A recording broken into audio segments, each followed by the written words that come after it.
There are so many factors in this life that can contribute or cause bloating flare-ups. Stress, diet, movement, injury, just to name a few. As people are talking more about flat stomachs in the morning and bloated bellies at night, this is increasingly being put down to the norm. But what if you wake up bloated, or the second you eat or drink, you bloat and struggle for the rest of the day? The reason that you could be bloated could be down to your sleep, because the answer to the question, does sleep affect gut health, is yes. Hey guys, what is up and welcome back to my channel. This is the Alicia Dion channel and my name is Alicia. This is where we talk about everything gut health, digestion, bloating, IBS, IBD and so much more. So if you'd like to stick around and hear about more content, make sure to jump on down to that subscribe button and leave a comment below to say hi. Today we're going to be talking about, does gut health affect sleep? And the short answer is hell yes, of course it does. There is so much information out there surrounding sleep and how it affects your health, how it affects weight loss, how it affects your mood, but not much discussion is had on things like IBS and IBD. But the research is out there, so I wanted to bring it all together for you in one video so that you guys can learn everything you need to know about sleep and gut health right here. So without further ado, let's jump in. So we know that sleep affects gut health, but let's talk about how it might do that. There are 4 ways in which sleep affects gut health that I want to address today in this video, and they're the main things that come to mind in research when I look into it. And then later on we're going to go into a bit more depth with the different hormones that you need for sleep and how they can also affect your digestive health.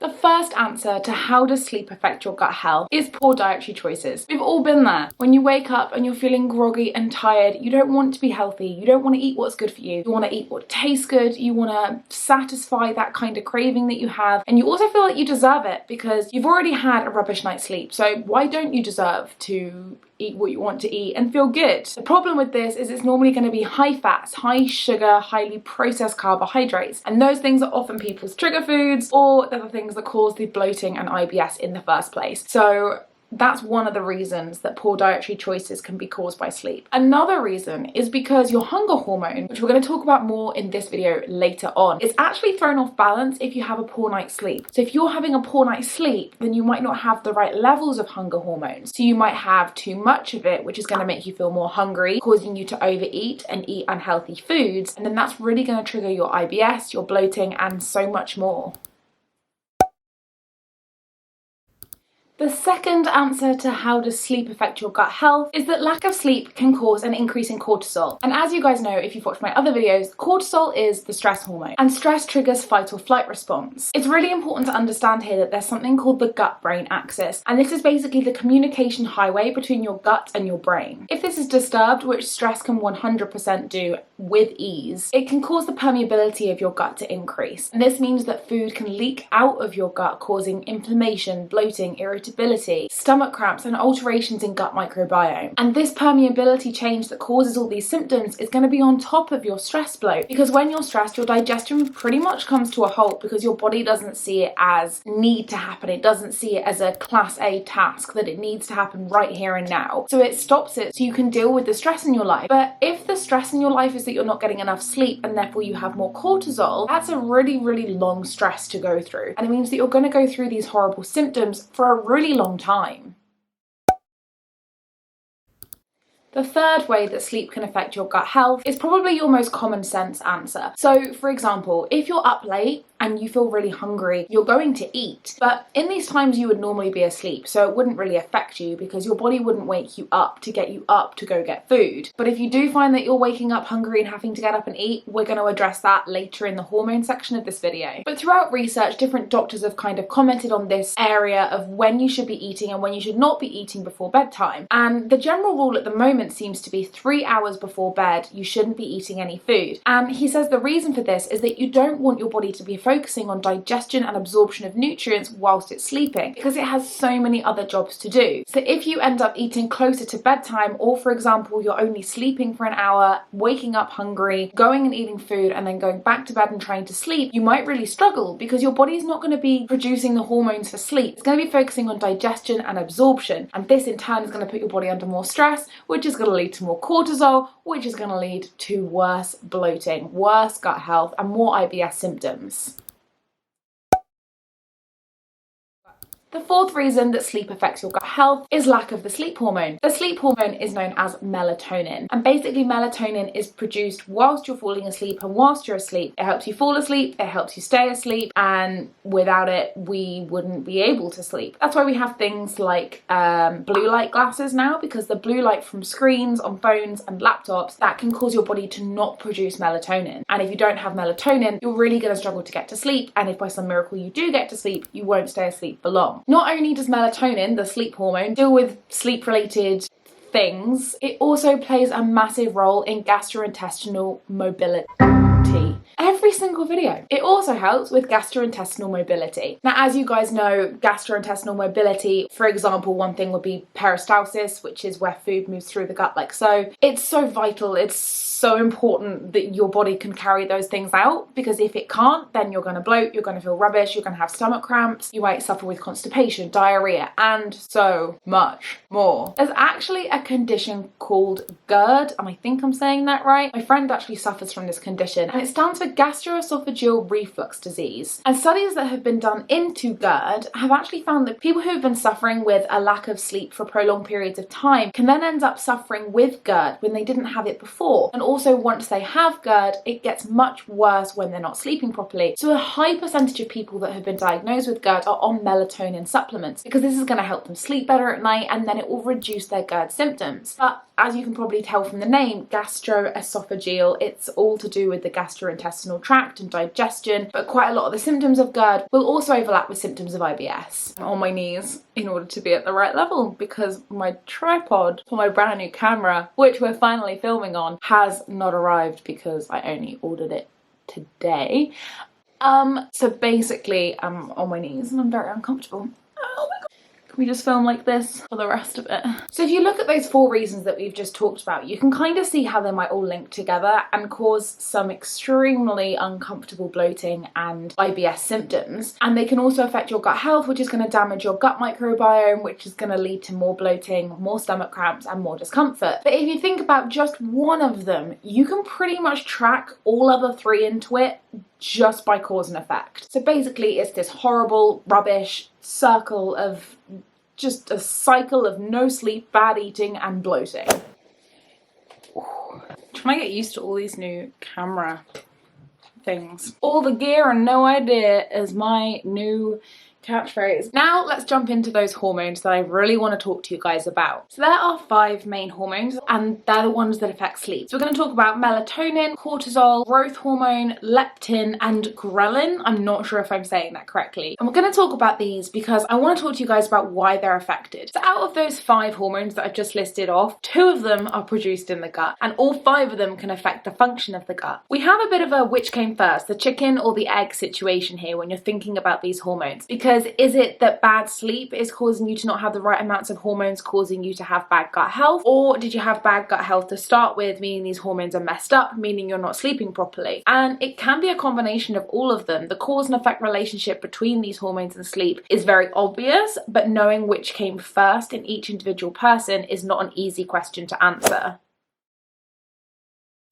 First, let's address melatonin. Melatonin, which I've already mentioned in this video, is the sleep hormone, but it also affects gut motility. And you guys know how important it is that food can travel through your gut with ease, because if it can't, you're going to be bloated, you're going to be inflamed, and you're going to feel really rubbish, and you're going to feel like you are bloated all the time. The second one we're going to talk about is cortisol. So cortisol is the stress hormone, again, as I've already mentioned in this video, but it regulates so many other things, like your metabolism, your immune response, and it also has a really heavy effect on the gut-brain axis. If you want to learn more about the gut-brain axis, I would highly advise that you go check out that video, and it is called Why Stress is Your Worst Enemy with IBS. It talks all about the gut-brain axis. It talks all about how when you're stressed, what your body's going through, things you can do at different stages of your stress in order to reduce bloating and reduce inflammation. So I also found that once I did that video, once I researched that video, I myself am better at dealing with my bloating when I'm stressed, to the extent that now I don't stress as much or for as long when I'm bloated, so it was extremely helpful for me to make. So hopefully when you guys go watch that video, it will be a massive help. But basically, when you think about stress and cortisol, it's going to affect your gut-brain axis. It's going to trigger fight or flight, which is going to shut down digestion. There was a study done, I'm pretty sure it was on lab rats, where they did an infusion of cortisol. And when they did this infusion of cortisol, they found a reduction in REM sleep cycles and an increase in slow wave cycles. Now you might say, what's the big deal, because it's still sleep? Well, actually the amount of sleep we get in each particular one is vital. I think it's called the sleep staircase, and I studied it in psychology for my A-levels, and oh my god, each individual stage of sleep is so important and so vital. And if you're missing out on just as little as one, then you could end up with some serious gut health symptoms. But also symptoms of reduced REM sleep are things like depression, cardiovascular disease, dementia, type 2 diabetes, migraines, and so much more. The fourth one I want to discuss with you guys is growth hormone. So growth hormone is really self-explanatory in its name. It's responsible for cell repair, cell growth, cell regeneration, and just growth in general. Like, children have a lot of growth hormone. Growth hormone tends to decrease with older age, which is why cell regeneration and the aging process happens. Basically, with growth hormone, there's two main peptides that are responsible for the correct level of growth hormone being produced. And we don't need to go into the names of those two peptides, but those two peptides are affected by sleep, exercise, and nutrition. Now, if you think about the points we've already made so far, poor sleep affects the likelihood you are to eat well and exercise. So the main one we're going to be talking about here, and because the title of this video is, you know, about sleep, is sleep. So the largest peak of growth hormone happens about 1 hour after you've fallen asleep. Look at this graph.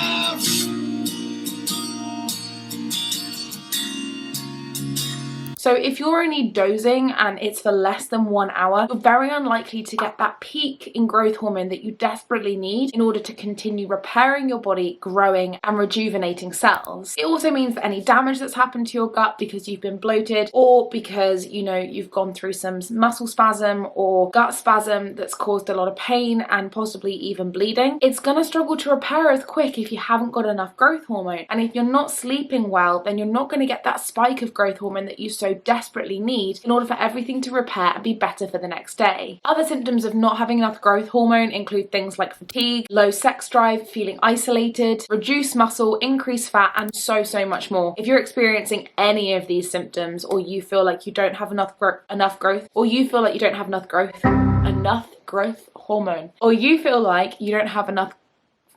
it's not enough, it's enough. Or you feel like you don't have enough growth hormone, then you should probably go speak to your doctor. I'm not laughing, that's not funny if you need to go see your doctor, but I'm laughing at the fact that it took so much effort to get through that sentence.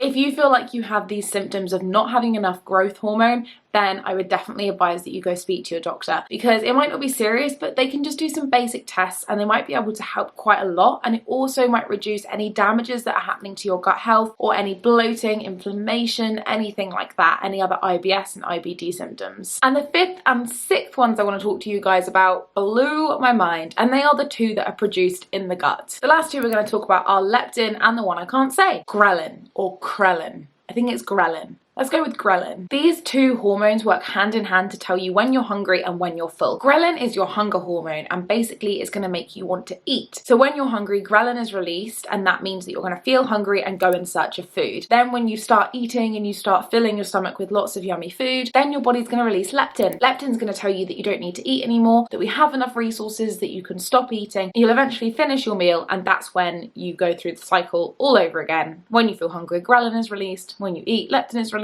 and round the cycle goes. Leptin is produced in your small intestines, and ghrelin is produced in the whole gastrointestinal tract, but quite a lot of it is produced in the stomach, which would make a lot of sense considering ghrelin is your hunger hormone. And there's an element of this that didn't occur to me when I first read about these two hormones, and it actually blew my mind. So I said earlier on in this video that I would address people who are waking up in the middle of the night feeling really hungry, and this section of this video is for you. So leptin inhibits hunger, and it is so important whilst we're asleep, because leptin is the hormone that tells the rest of the body that not only are you not hungry, but you have enough resources to get through the next however many hours. So you're allowed to stay asleep. You don't need to go hunting or foraging for food. You can stay where you are, relax, and restore your energy. If you don't have leptin, your body panics and it thinks, why is leptin not telling me that I can lie here and relax. I have to wake up because I have to eat food. And that's when you wake up at like 2 o'clock in the morning, absolutely famished. And it's probably because you don't have enough leptin. And the reason you don't have enough leptin is because those two peptides have been affected by your lack of sleep. So really, it's just another vicious cycle. And the only ways that you can really improve those balances is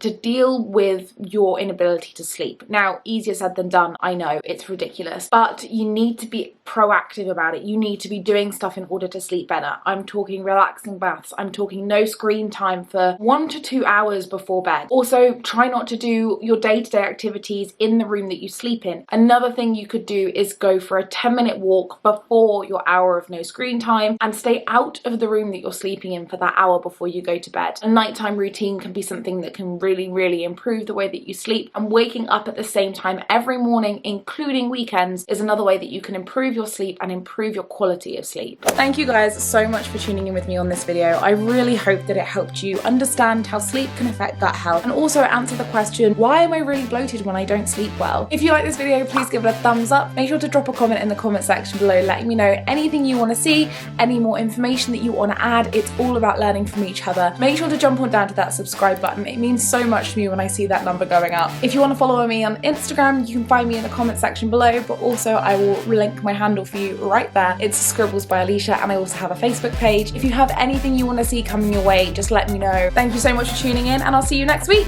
Bye!